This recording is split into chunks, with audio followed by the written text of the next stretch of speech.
Thank you for joining us at the Evolution of Medicine Summit. A warm welcome. We wanted to make a specific thank you to our sponsors that have made this event possible. Energetics, an innovative natural remedy and supplement company, is committed to revitalizing medicine, and Cyrex Labs, a clinical immunology laboratory specializing in functional immunology and autoimmunity. Most of all, thank you for listening. If you'd like to share this with your colleagues and friends on Facebook if you enjoy the content, and if you have questions, you can ask us on Twitter with the hashtag EvoMed. Finally, if you really want to play your part in accelerating the evolution of medicine, ask your doctor if the Evolution of Medicine Summit might be right for them. Thank you and enjoy. Hello and welcome back to the Evolution of Medicine Summit. This is James Maskell here, and I've got a very special guest all the way from Jackson Hole, Wyoming, Dr. Mark Menolascino on the line. How are you doing, Doc? I'm very well, thank you, James. Great to have you here on the line. Dr. Menolascino and I have known each other for a few years. We met at the Heal Thy Practice conference in 2011, and I've had an opportunity to go out and see the work that he's doing in Jackson Hole.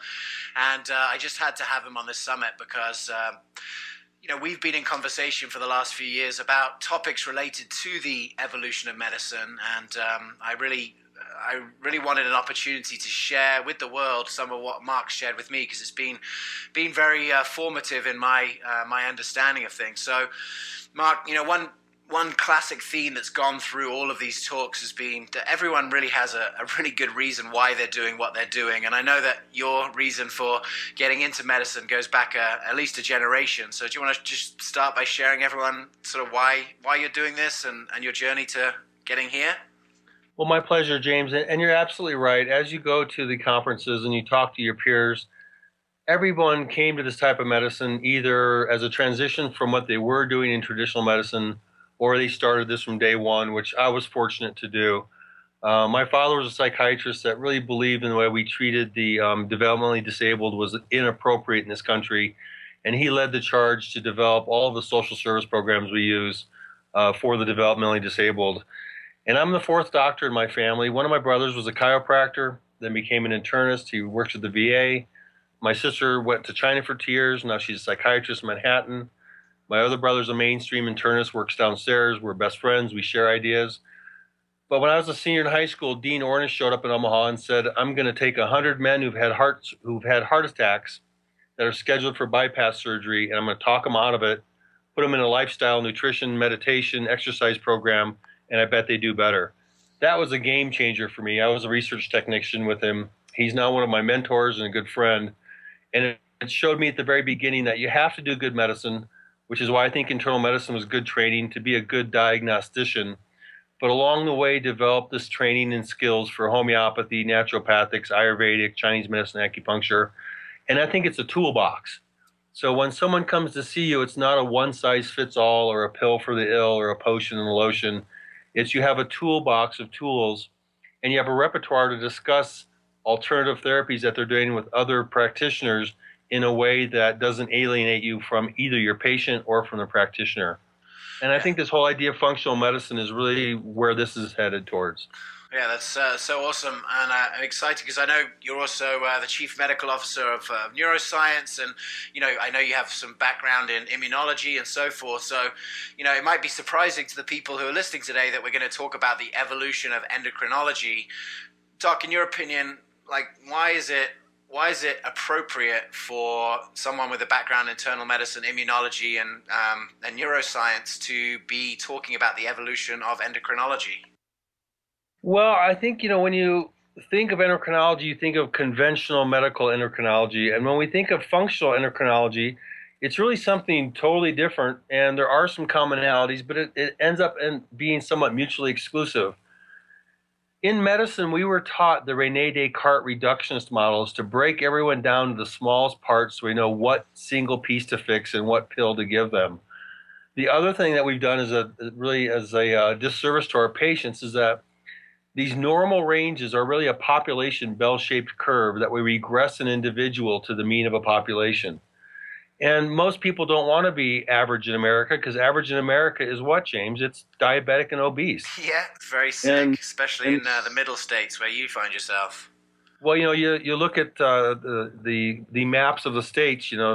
15 years ago, only one state had a population over 30% obesity. Now, no states have a population under 30% obese, and the numbers 1 in 3 children born today will be diabetic, and these numbers are just scary numbers. And I really think the functional medicine model is going to be the one that fixes it.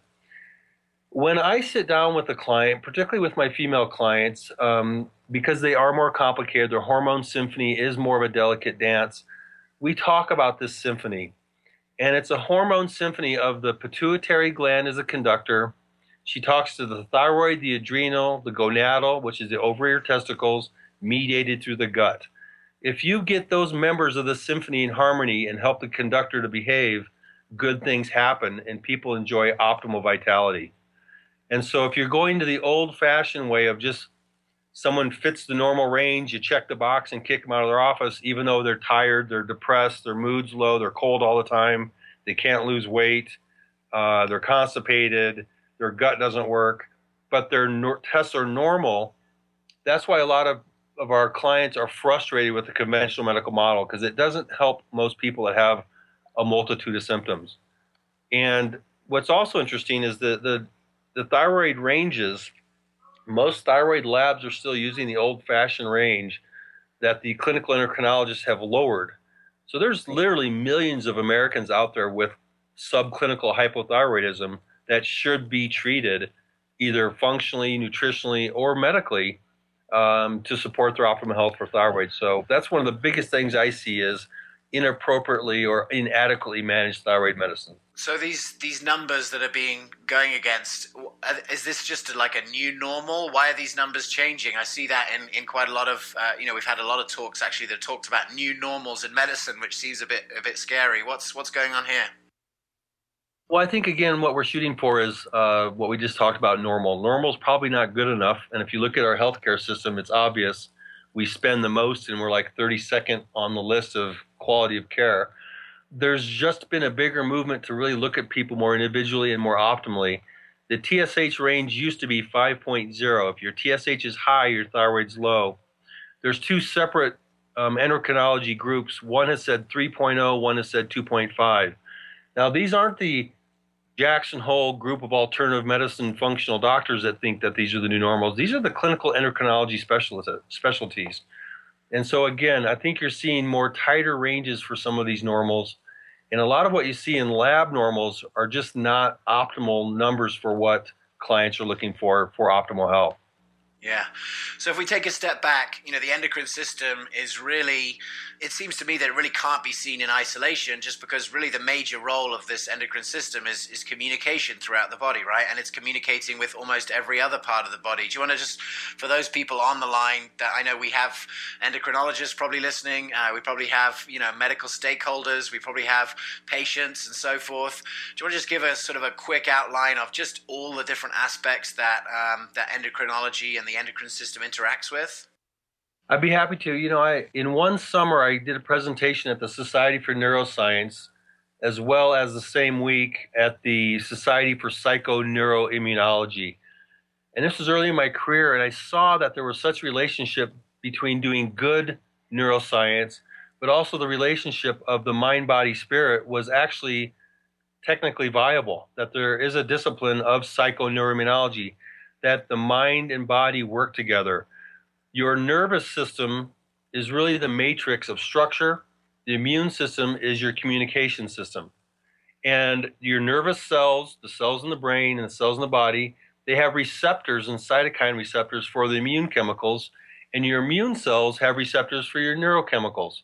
So there's a cross relationship at the cellular and biochemical level between both the nervous system and the immune system.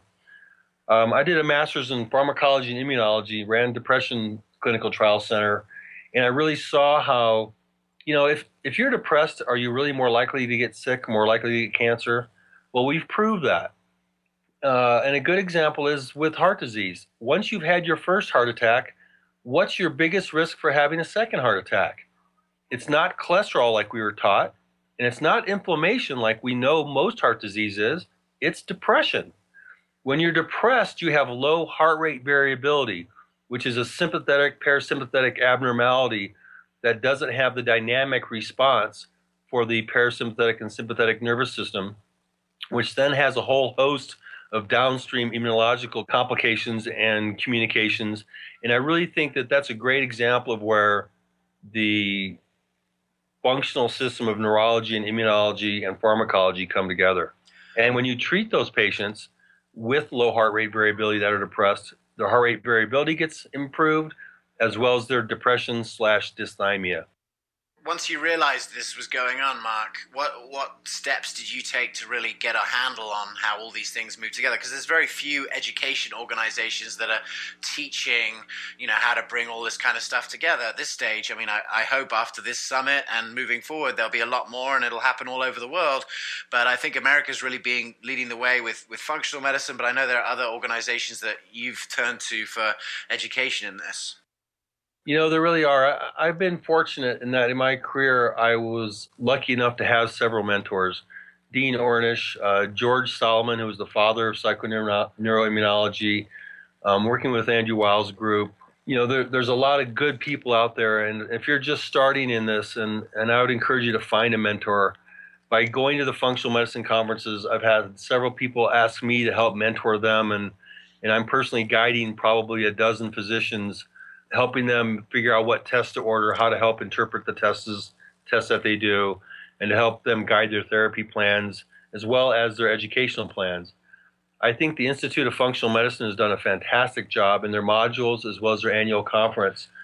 It's really hard, though, for a lot of doctors to be doing primary care Monday through Friday, come to a weekend conference, and change the practice they do on Monday. I think the Heal Thy Practice conference that they have through the Holistic Primary Care Group really helps bridge that somewhat by giving you the tools to change your practice.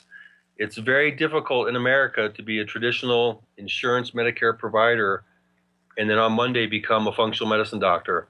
But there are certain easy steps that you can take, and I do encourage everyone to look at the Institute of Functional Medicine, to look at the A4M, to look at the American Board of Integrative Holistic Medicine, to look at ACAM, look at AAEM. There's great organizations out there that are doing good medical teaching. I've been to 11 conferences in 12 months, partly because this is my tribe. The Integrative Healthcare Symposium in New York City is always a good one. There's a new one on the brain this May in Florida. So there's really good education out there. It takes time. The good conferences are expensive, as all CME is. But I think my message would be, if you are in your training, do some rotations with doctors that do think out of the box and are trained like this.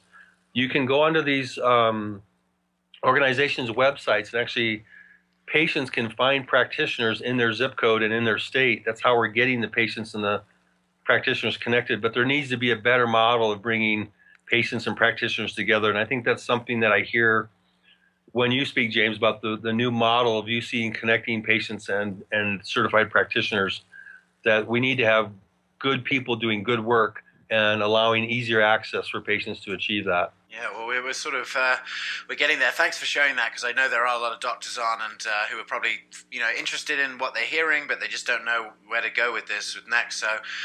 So could you give us maybe a few examples, Mark, of conditions or disease types and states that aren't traditionally in the realm of an endocrinologist, but have endocrinology as a sort of a core part of the pathophysiology or the dysfunction? Well, probably the easiest example, James, is this concept of adrenal fatigue. And when I talk to the other three doctors in my family about adrenal fatigue, they think of Addison's disease, which is an autoimmune attack of the gland of the adrenal causing total failure. And that's not what we're talking about. This is more of the sick and tired of being sick and tired and the fight or flight response. And again, these people have a story. I spoke to someone last week that their mother-in-law passed away, their father died a week later, they moved 2 months later, they became divorced 3 months later, they lost their job 2 months later, and they wonder why they have no energy. But all of their tests are normal. And when they do a random spot cortisol, it's normal. They do their hormones, it's normal. They do the thyroid, it's in that so-called normal range. But these people are tired. The concept of adrenal fatigue really is more of a subtle imbalance of that hormone symphony of the adrenal than it is an absolute failure. And I think that's the difference between functional endocrinology and conventional endocrinology. In regular endocrinology, we're looking for something to be absolutely broken before we fix it. For example, blood sugar. The day your blood sugar is 126, you're not diabetic. The day it's 127, you are diabetic. Well, when your blood sugar goes over 95, someone should be doing something to help you adjust your blood sugar. So it's really looking at these optimal ranges and starting over. There's also an intimate dance between the thyroid and the adrenal that I don't think we really understand. The Institute of Functional Medicine put a conference on 3 or 4 years ago called The Sentinel Organs, Adrenal and Thyroid, the Interrelationship. And there's really a relationship of thyroid. For example, this Addison's disease, if you don't recognize true adrenal failure and you give them thyroid medicine, you'll bottom out their blood pressure and potentially kill them. So there's a real relationship between thyroid and adrenal, and then the female hormones turn on the thyroid receptor, progesterone particularly, and it's that beautiful dance. You've got to put the whole system into harmony, and it's not just about one thing. But I think the adrenal fatigue model is maybe one of the most misunderstood. And then the subclinical hypothyroid, which I mean, their TSH isn't above 5, but they have all the thyroid symptoms. And a lot of times those people deserve support either through the gut, and there's fascinating data. One of my favorite books is Why Do I Have Thyroid Symptoms When My Tests Are Still Normal? And Aristo Vojani wrote the introduction, who's one of the world's gluten experts. And for a lot of people, they have an autoimmune disease of the thyroid driven by leaky gut and gut dysfunction, which should tie well to your previous lecture about the GI health by your expert, that it's all interrelated. Yeah, so how does that, I mean, just maybe you could just talk people through, for people who see like, well, the gut's down here and the thyroid's up here. How does that happen? Like, how is that pathway actually working? Well, there's a couple of really interesting facts. Number one, there's 10 times more bacterial cells in your gut than there are human cells in your body. So it's a pretty important place. Also, with people with mood disorders, your serotonin, there's a million times more serotonin in your gut than there is in your brain. And really the gut, we always call it the second brain. It might actually be the first brain. But there's such a complex neurochemical, biochemical interaction there. Most hormones go through what they call enterohepatic recirculation, where the liver processes it, brings it back to the gut, brings it back to the liver before it becomes an activated molecule, whether you're taking it bioidentical or by oral. And for a lot of us, because of the food we're eating, the way gluten has changed, with Bill Davis's Wheat Belly book, with Dave Perlmutter's Grain Brain book, you'll see how that's one food group that has markedly changed that interrelationship of the microbiome of the gut. The gut microbiome is the future of where a lot of the research is going to come. That's going to help us understand this relationship of how what we eat affects how we feel. The leaky gut concept is funny because Andrew Weil spoke at the Natural Supplements course in La Jolla, given by Mimi Guarneri, which is one of my favorite courses because every year they reviewed the latest and greatest data on supplements. And he talked about how the microbiome and how it interacted with this term leaky gut, which we had to kind of walk around whispering leaky gut in our clinics because our colleagues didn't understand it. Now it's called intestinal permeability, and there's articles in JAMA, New England Journal of Medicine, British Medical Journal, Lancet, on this intestinal permeability. And Anthony Fasano wrote a fantastic article in Scientific American 2 or 3 years ago. There's just some really great data about the permeability of the gut causes a reaction of the immune system that can sabotage the processing of all of your nutrients, the development of the recirculation of your hormones, and the optimization of the functioning of thyroid, adrenal, and hormones. Well, yeah, so it's definitely all connected. Yeah, the germs, I mean, that's going to be actually a consistent topic throughout the whole summit here, is talking about this microbiome, because it's really changed everything, everyone's understanding of everything from, gut, obviously, but epigenetics and so forth. It's really affecting all of those areas, and I think that's something that is part of our understanding of the evolution of medicine, because our interaction with microbes is definitely a sort of an understanding of our evolutionary progress. So You know, this is very personal to me, Mark, because my mother is a breast cancer survivor, but I know that there's a huge connection between the endocrine system and cancer. I know you did a cancer summit last summer in Jackson Hole and had people like Chris Carr and so forth out there. What is that relationship between the endocrine system and particularly breast cancer, but all cancers? Well, you know, part of it is why we're all so fascinated by organic food and by free-range beef and free-range chicken. And, you know, if you go to the store and you look at a regular chicken breast versus an organic, non-hormone fed chicken breast, they're dramatically different in size. We're having young girls develop breast buds earlier, going into menarche earlier. We're having higher rates of breast cancer, and our detection strategies aren't making that much of a difference. There's so many hormone disruptors in our food supply and in our chemicals that we use daily. I heard a fact from Chris Carr that the average woman walks out of her house in the morning with 105 chemicals on her body. And the best way for a woman to detoxify herself is to have a baby, because she transfers all those toxins to the child. They did a study of 10 Americans randomly selected from different parts of the country, different socioeconomic factors, and found over 300 toxins in them. And these were newborn babies. So again, there's so many chemicals, so many hormone disruptors in our food supply that what happens is the estrogen that our body makes or that our body sees, it has to be processed through this enterohepatic circulation, which is the gut, enterohepatic liver. And if the integrity and microbiome of that area is not ideal, you develop different estrogen detoxification pathways that can steer you more towards estrogen metabolites that are more carcinogenic than estrogen metabolites that are actually cancer preventative. There are ways to test for that. That's why we talk about broccoli and cauliflower and the cruciferous vegetables. Why soy in some forms, particularly the modified soy, has some problems with it. It's really the food supply and the chemicals that we're being exposed to that are causing this hormone disruption, not just for cancer increased risk, but also for hormone disruption of the thyroid, of the adrenal, mediated through the gut.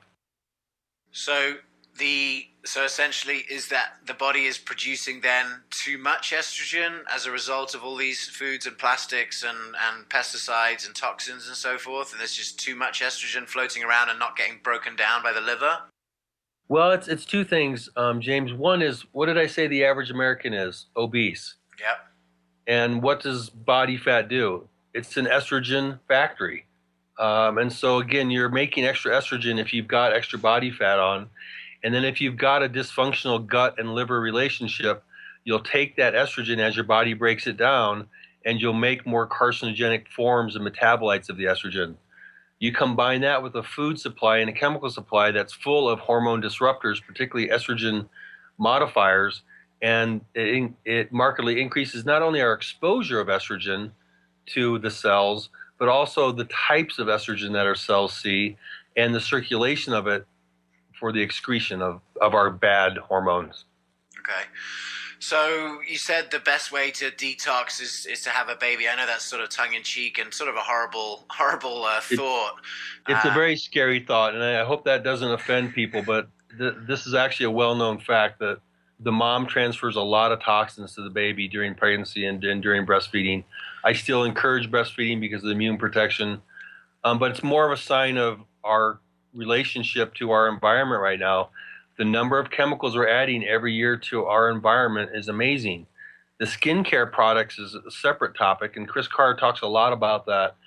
You know, there's so many toxic things in our skincare products, and I took my 12-year-old daughter's skincare products and turned them all over, and there are many carcinogens in those products. And so we've been really hard-pressed to look at, you know, the dirty dozen, the clean 11, and really trying to make good decisions on not just the food we eat, but the products that we use on our skin and our body and in our homes, in shampoos and soaps and skincare and lotions and facial care as well. Yeah.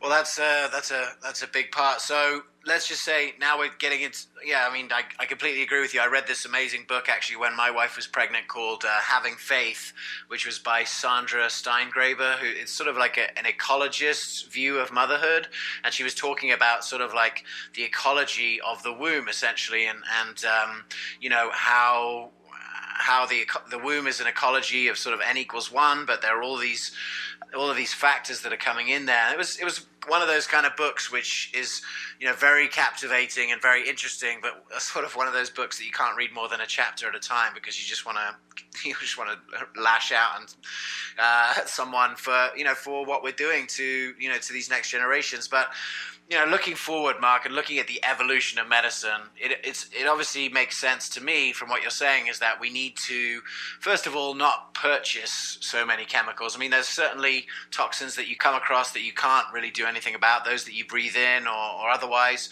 But, you know, not purchasing chemicals that you're going to put on yourself is probably a good next step. When people talk about detoxification, and I know that's a big word that has a lot of different meanings to different people. What are the sort of foundations that you're laying when you work with patients to make sure that detoxification can happen in a sort of a safe and structured way, so that you're not doing more damage in the long term for doing it? Like when someone comes in and they've got obvious endocrine disruption, obvious, you know, estrogen, you know, sort of hormone imbalance, and obvious toxicity, what's the sort of the game plan that you lay out for patients to get to a more optimal place? I love the idea of the symphony of hormones and the dance that you mentioned at the beginning. Where do you start when you deal with your average patient that's a mess? Well, you know, James, we're talking about endocrinology, but for me, it's all about the gut. I grew up with irritable bowel. I had every test known to man. My dad was a chairman of medicine, and they couldn't figure it out. And now irritable bowel in my practice doesn't exist. Fibromyalgia doesn't exist. Chronic fatigue doesn't exist. If you listen to Jacob Teitelbaum, he'll tell you everybody diagnosed with chronic fatigue or fibromyalgia is probably subclinical hypothyroid. This is the world's expert on those two topics. And again, it doesn't mean that you give everybody medicine on the front end, but you've got to be thinking about that. I think detoxification is a loaded term in America, and a lot of people go through cleanses and detoxes, and it actually makes them worse because they're releasing the toxins from their tissues before their body's ready to actually handle it. So I think, you know, there's medical terms we talk as physicians, but I like to make things simple. It makes it easy for me, easy for my clients. You've got to get the gut healthy, then you've got to spin the liver better. So you've got to get the gut healthy by finding food sensitivities, removing the foods that are causing leaky gut, heal the leaky gut barrier with glutamine and probiotics, and then getting the liver with milk thistle, N-acetylcysteine, maybe glutathione, but get the gut healthy, support the liver so it can adequately do its job. Otherwise, you're just taking these toxins, running them through the liver. It can't handle it. It gives them to the gut in a more inflammatory way and gets put right back to where it was, and you're worse than when you started. Yeah, it seems like supporting the liver as well and doing that work is going to help with the hormone balancing too, because the liver plays a huge role in that. It is, you know, and again, your liver is your detoxifier in the phase 1, phase 2. And, you know, we've lost a lot of medicine by going so microscopic, molecular reductionist that, you know, really the physical exam has been lost in a lot of people. You look at the nails, you look at the tongue, you look at the skin, you can see a lot of the things going on in the gut based on the physical findings. A low core temperature, scalloped tongue, full thyroid, delayed relaxation of the reflexes. Those are all classic thyroid signs no matter what your blood test says. So your blood test may be in even the new normal range, but the thyroid at the cellular level isn't able to respond because there's something else blocking it. Another good example we see is with women that are unable to conceive because their progesterone is in the so-called normal range in the luteal phase, they're not treated. Well, we're a little more aggressive and we get them in the high end of that optimal range, not the low end, and lo and behold, they become pregnant. We have about a dozen hearts on our table here from women who did everything and could not conceive. We pushed the progesterone levels still in the normal range, but to the very upper end of the limit, and they're able to conceive and carry to term and did very well. We've got 3 more women this month that are actually in their 25th, 26th week that are also delivering. That's another great model of how conventional endocrinology failed, because their progesterone was in the normal level.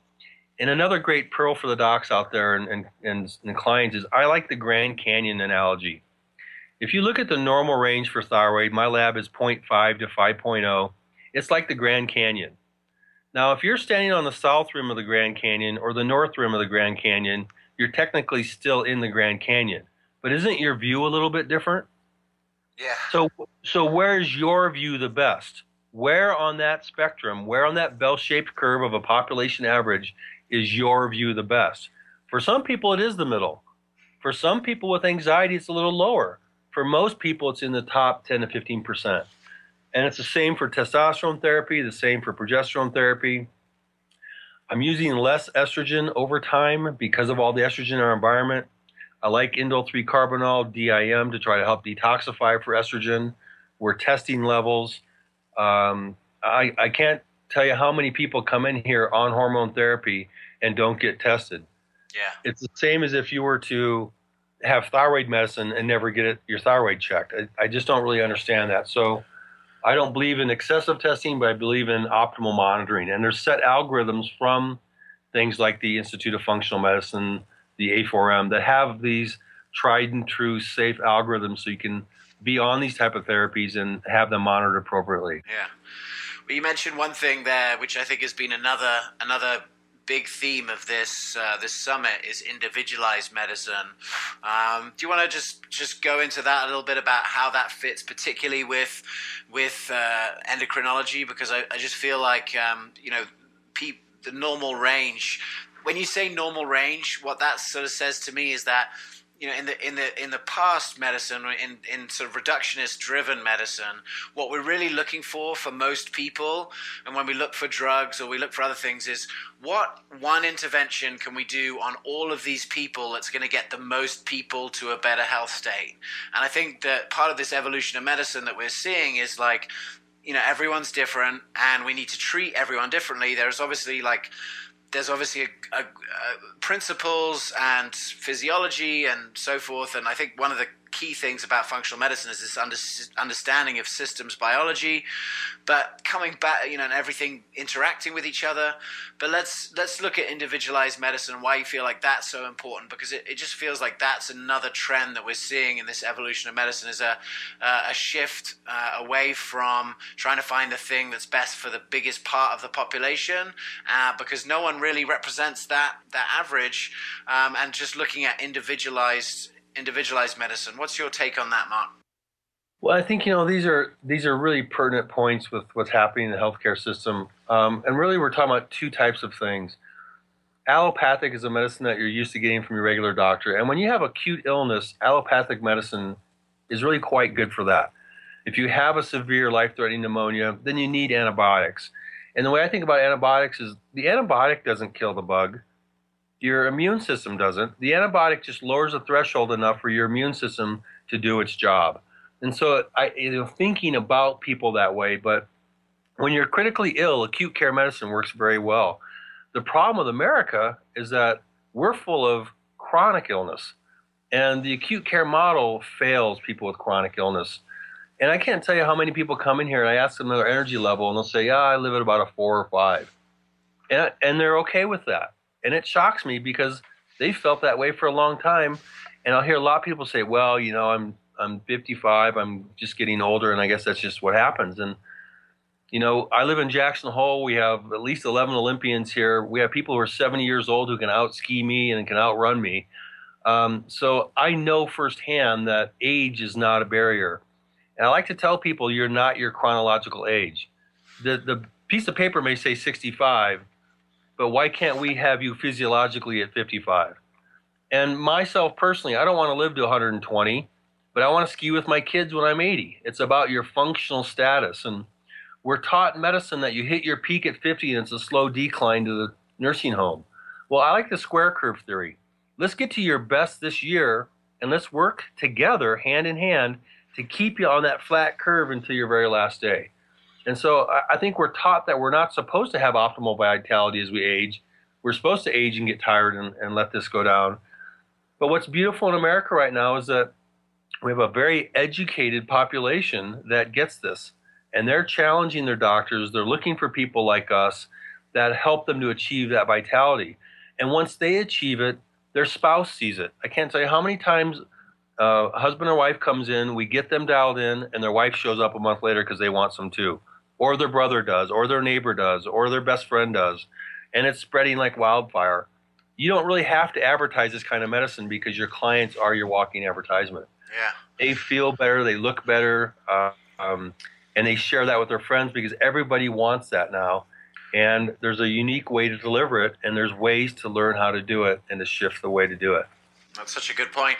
And yeah, we do see that, women typically take care of themselves better, are more concerned about these kind of things, seek help earlier, and they can become a billboard to others, and then you suddenly get the men coming in.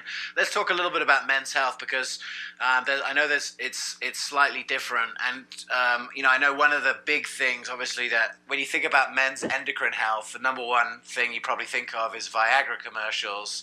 I heard someone say a few years ago that this massive increase in erectile dysfunction was basically just the end of a cycle that started with all of the cholesterol lowering medication. Do you think that's true? And if so, can you sort of explain how that would work?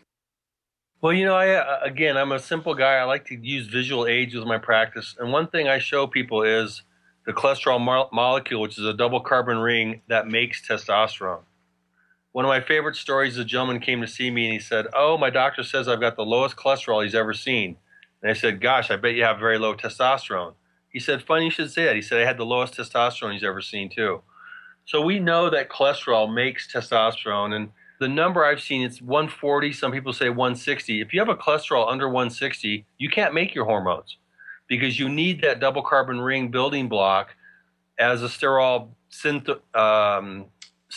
backbone to make all of your hormones. So I'm not against statins. There is a very small population of people who do benefit from cholesterol drugs, but it should not be in the water like I was told when I was in med school.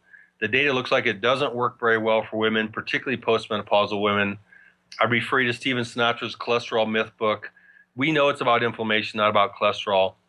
I think, this whole idea of erectile dysfunction is that it's this aging phenomenon we talk about, James, is that we've got men 55 years old that really are physiologically are 65 and 70 because of all the hormone disruption, the junk food they're eating, they're overweight, their blood sugars aren't optimal. In my experience, I use very little Viagra and Cialis in my practice because we're able to get people healthy and their erectile dysfunction goes away. The quality of their sex life increases, their libido increases.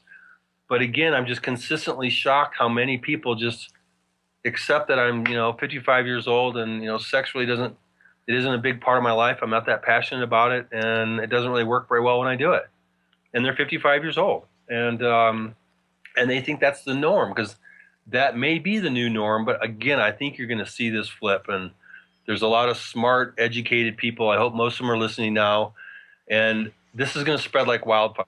This is the cure. And that's what's also interesting, James.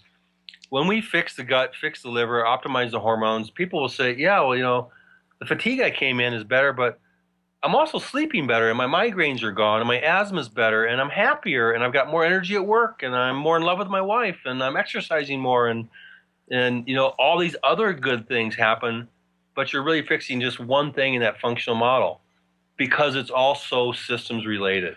Yeah, that's the systems biology coming through. It's like we're not just managing a symptom better, we're actually dealing with the underlying dysfunction. I think, the other part of this evolution of medicine is moving from a symptom-based approach to a cause-based approach.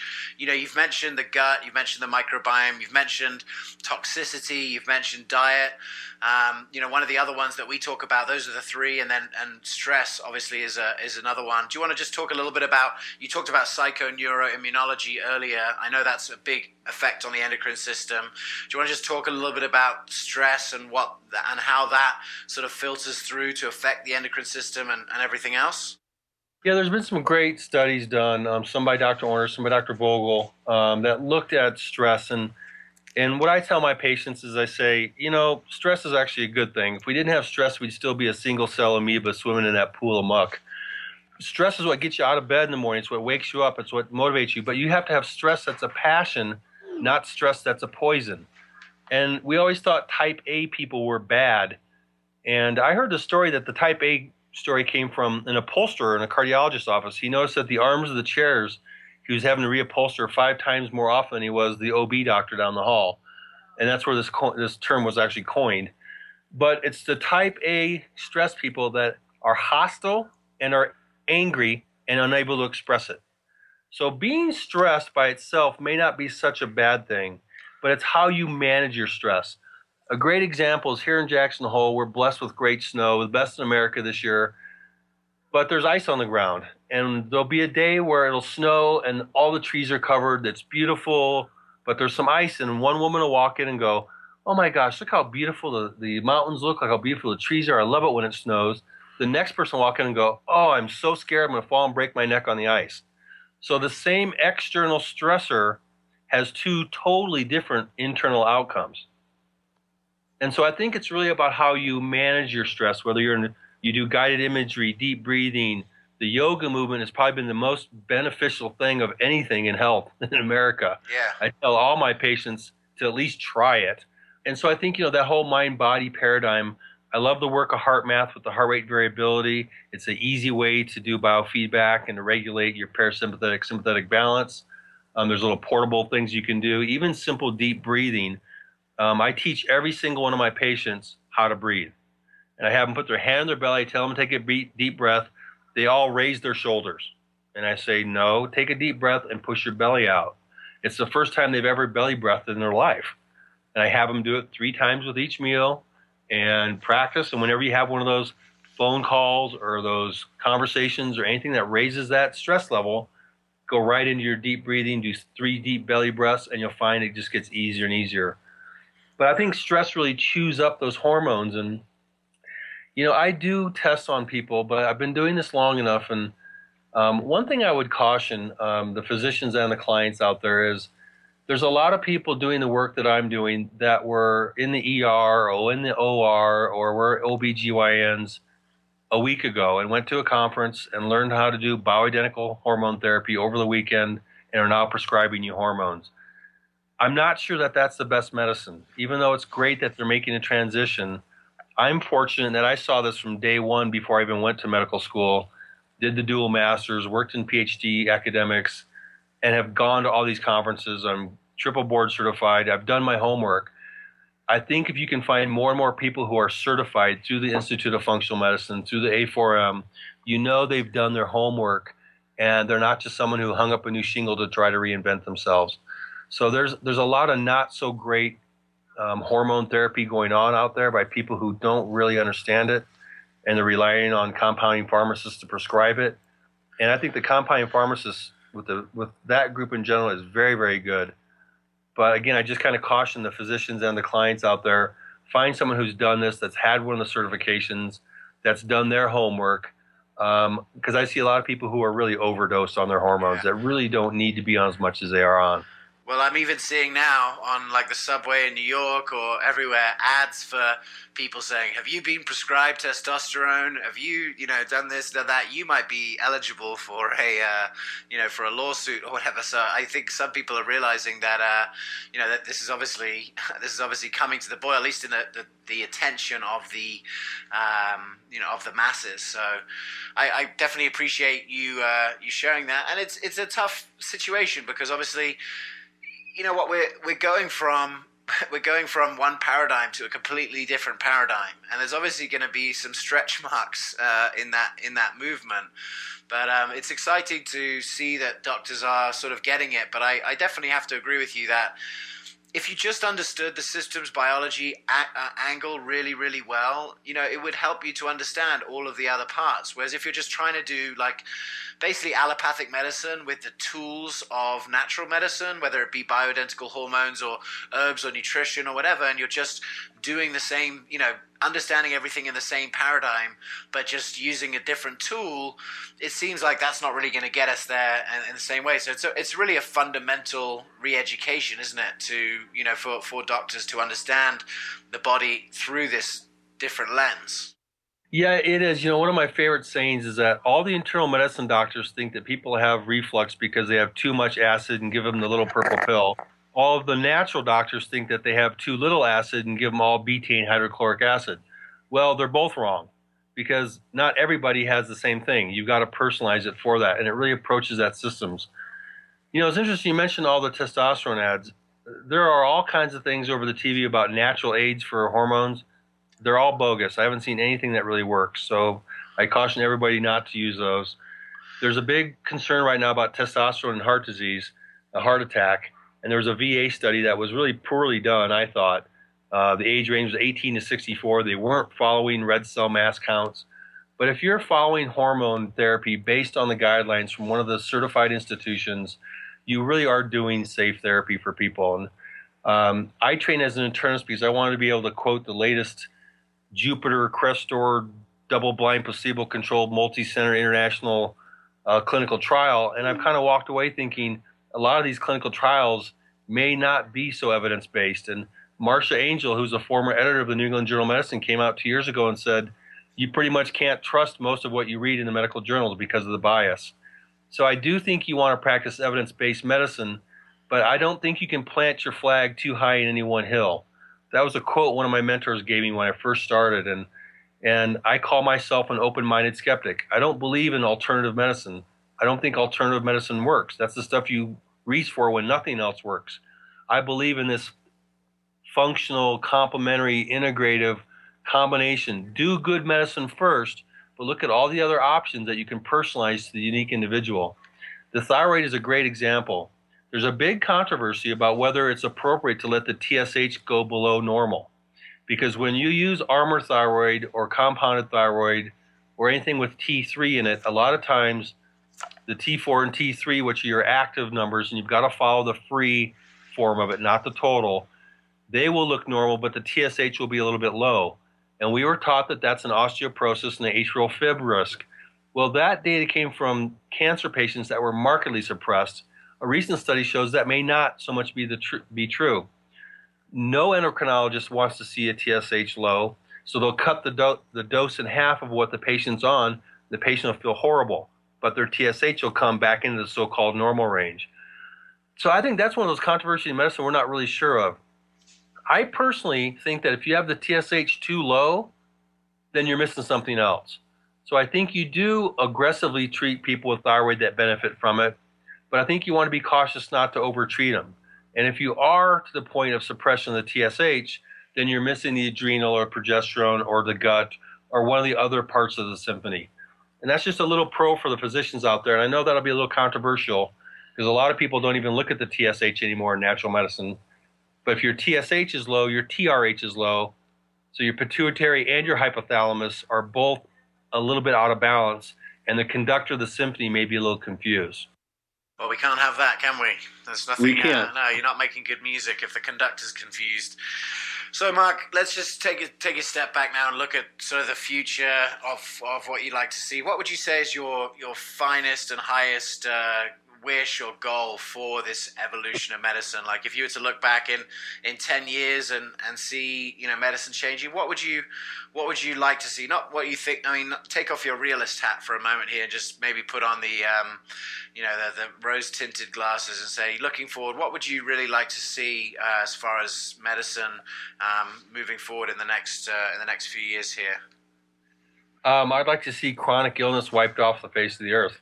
And I don't know why we can't use these functional medicine tools to do that, because most chronic illness has its underpinnings in some functional dysfunction.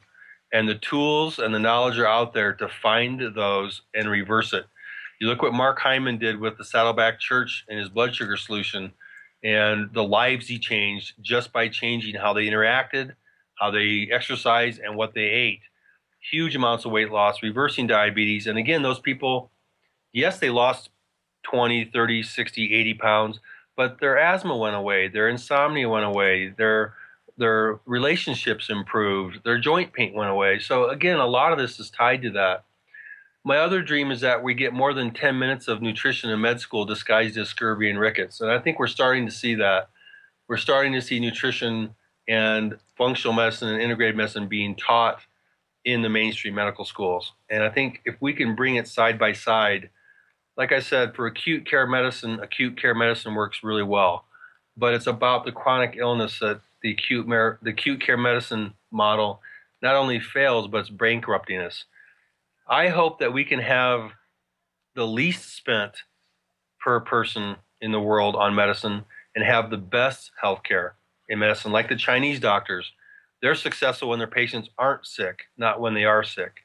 So it's a whole model of how we're raising food, how we're using medications, how we're incentivized for procedures. The whole model has to shift. And I think it's going to be the patients that force the shift.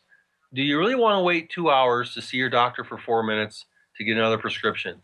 Or are you willing to spend $150 to sit down with someone for a half hour who works right on time, respects your time, and actually gives you answers, gets to know you, has a relationship with you, and that can change the future of your health?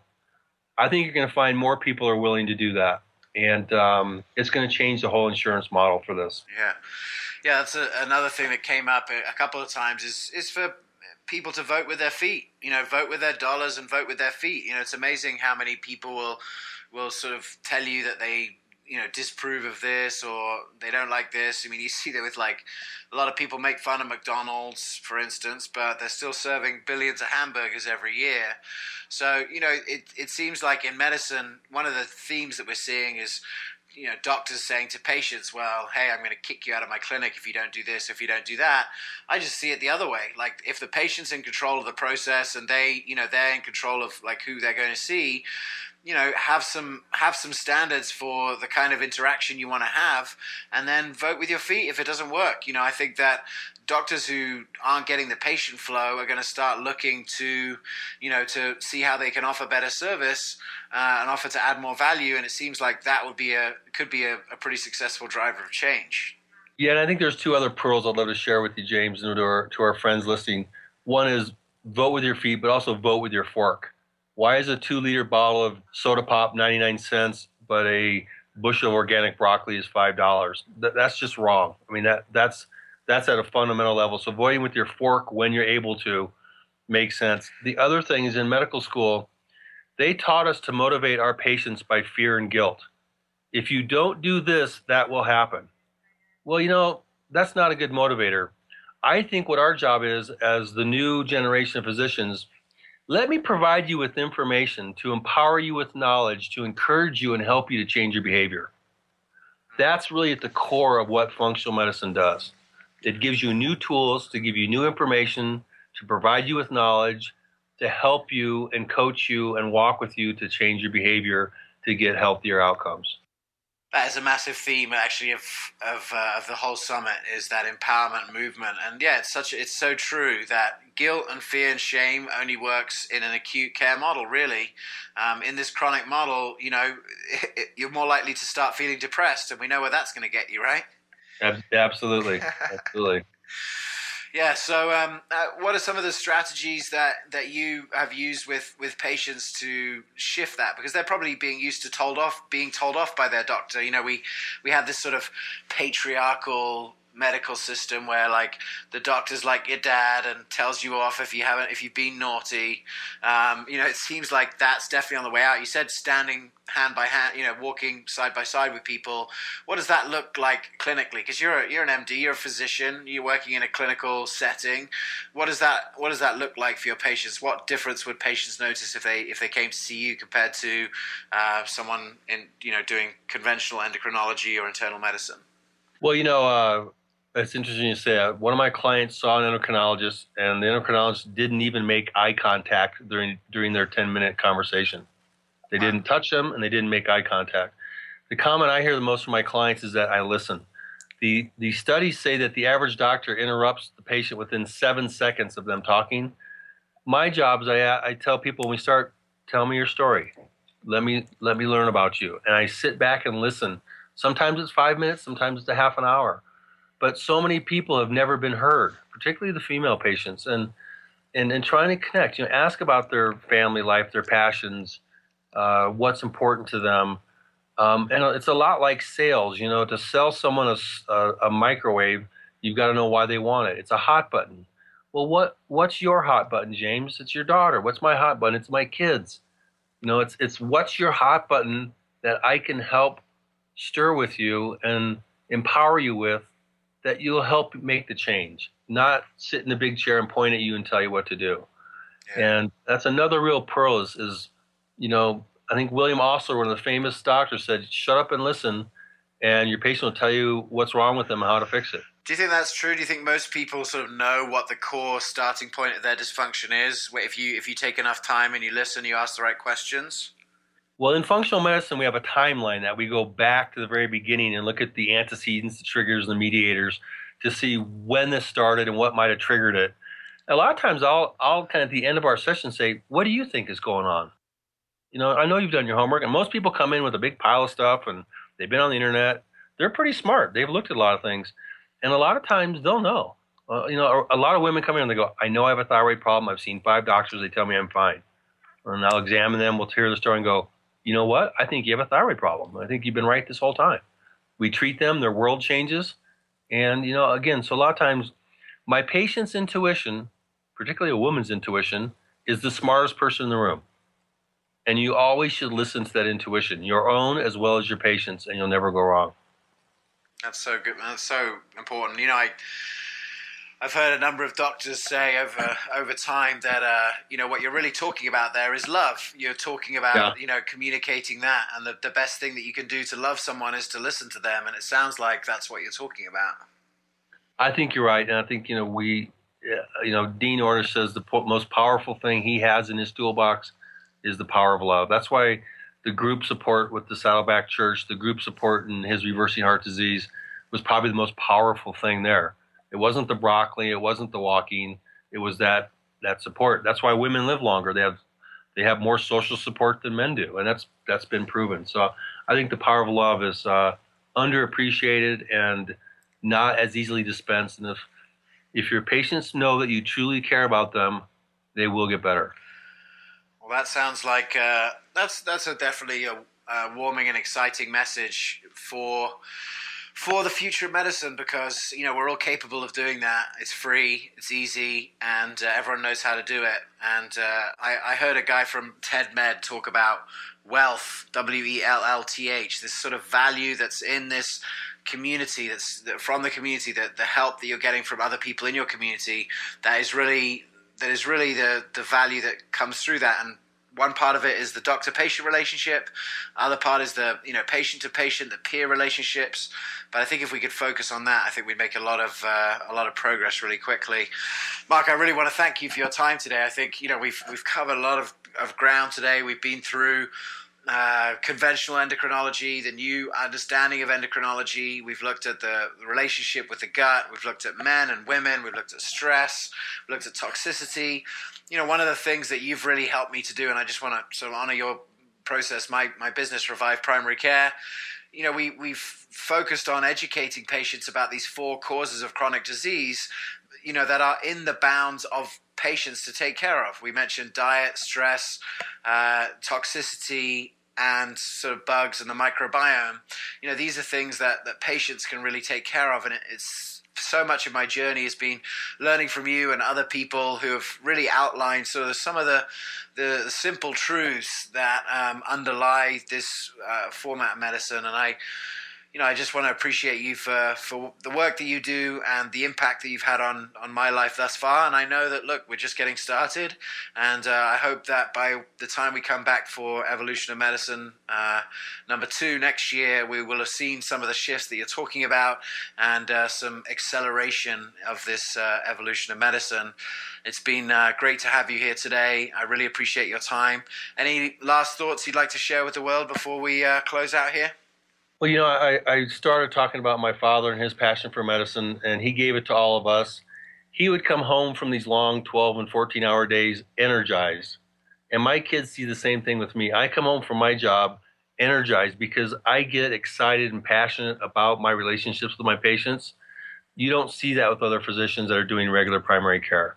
And so, again, bringing your passion and sharing that energy with people, it actually makes your job full of love and joy, and it makes it easy.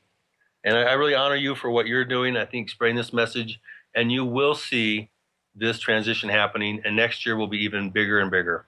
Thank you so much, Mark. Thanks so much for your time. Thanks, everyone, for being on the Evolution of Medicine Summit. We've got some great sessions coming up. Thanks so much, Mark, for today, and we'll see you next time.